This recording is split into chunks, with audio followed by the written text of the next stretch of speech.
मेरा जन्म आम परिवार में हुआ। जैसे पूरी दुनिया में हर आदमी सम्मान का भूखा है, पहचान का भूखा है, शोहरत का भूखा है, समृद्धि चाहता है। मैं भी तो उन्हीं में से एक था। मैं भी चाहता था। पिताजी और दादाजी दोनों सरकारी नौकरी करते थे, तो मेरे से उम्मीदें थी कि मैं भी सरकारी नौकरी करूं, और मैं भी चाहता था कि मुझे सरकारी नौकरी मिल जाए। ऐसा हम परिवारों में होता है कि नहीं होता है? हाँ कि ना? होता है। मेरे साथ भी यही था, और मुझे भी धुन सवार हो गई कि मैं भी सरकारी नौकरी करूं, मेहनत करूं और मुझे सरकारी नौकरी मिल जाए। पहले शुरुआत में चाहते थी, लेकिन जब मैंने कोशिश करना शुरू किया, कोशिश में कामयाबी नहीं मिली, तो जो मुझे फॉर्म भरने के लिए मिलते थे, कभी बैंक के लिए, कभी रेलवे के लिए, जो मिलता सब सारे फॉर्म भरता था, लेकिन कहीं भी सफलता नहीं मिल रही थी। किसी ने सलाह दी कि आप सिविल सर्विसेज की तैयारी कर लीजिए, क्लास 1 ऑफिसर बन जाएंगे, जिंदगी बन जाएगी। तो मैंने वो करना शुरू कर दिया। किसी ने बोला कि आप होटल मैनेजमेंट कर लीजिए, वहां जिंदगी बन जाएगी, स्कोप बहुत बड़ा है। तो मैंने वो करना शुरू कर दिया। किसी ने बोला कि बैंक की कोचिंग कर लीजिए, तो मैंने वो करना शुरू कर दिया। किसी ने बोला कि आप बीएड कर लीजिए, तो कहीं कुछ नहीं होगा, तो मास्टर बन जाएंगे, तो मैंने वो करना शुरू कर दिया। लेकिन मैं चाहता था कुछ काम करके पैसा कमाना, मुझे मौका नहीं मिल रहा था, सही दिशा निर्देशन नहीं मिल पा रहा था कि मैं क्या करूं। और जब लाइफ में स्ट्रगल होता है, भविष्य की जब बात आती है, तो काफी बातें दिमाग में चलती रहती हैं, क्या होगा कि क्या नहीं होगा। मेरे साथ भी यही था। मैं सोचता था कि क्या होगा, क्या कुछ होगा कि नहीं होगा, ये कुछ नहीं मालूम, लेकिन मैं मेहनत करके काम करके पैसा कमाना चाहता था। कोई मुझे मौका मिल जाए, मैं रात दिन काम करने के लिए मैं तैयार था। और ऐसा सुना भी होगा आपने कि जहां चाह है वहां राह है। चाहता था मैं काम करके पैसा कमाना, और ईश्वर ने वो मौका मुझे दे दिया।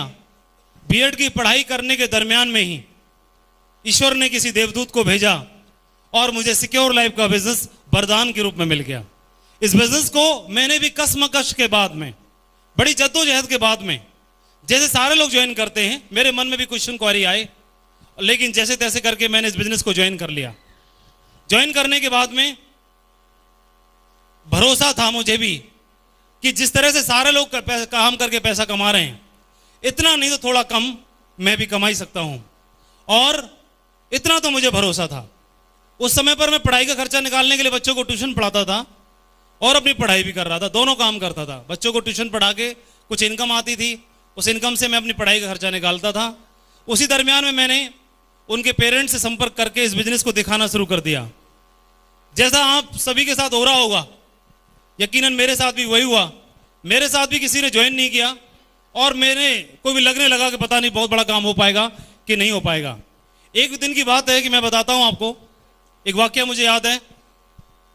एक दिन मैं 2 कार, एम्बेसडर कार भर के अपने 10 लोगों को एक मीटिंग में बिठाने के लिए लेके गया कि मेरी बात ज़्यादा समझ में नहीं आएगी इनको, चलो मीटिंग में लेके जाता हूँ, वहाँ पर इनको ज़्यादा बात समझ में आ जाएगी।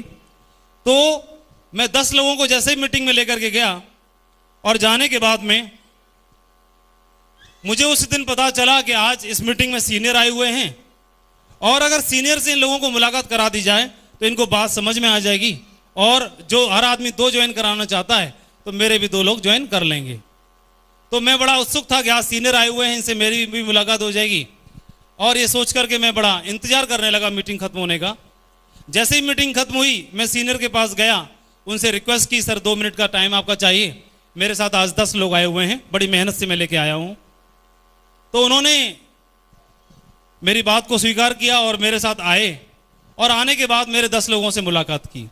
जैसे मुलाकात कर ही रहे थे, उन्हीं में से एक व्यक्ति ने, जो 10 लोग मेरे साथ आए थे, उन्होंने, एक व्यक्ति ने उनसे पूछ लिया, आप इस बिजनेस के सीनियर हैं, तो ये बताइए कि क्या गारंटी है इस बात की कि हम भी इस बिजनेस में सफल हो जाएंगे। तो मैं तो बड़ा फूल रहा था, क्योंकि सीनियर से मुलाकात करा रहा हूं। बोला पूछो ये कितने क्वेश्चन पूछने, आज ये सबके जवाब देंगे आपको।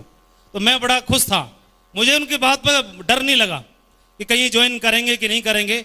मैं उत्साहित इस बात से था कि आज सीनियर हैं, इनसे मुलाकात करा रहे हैं।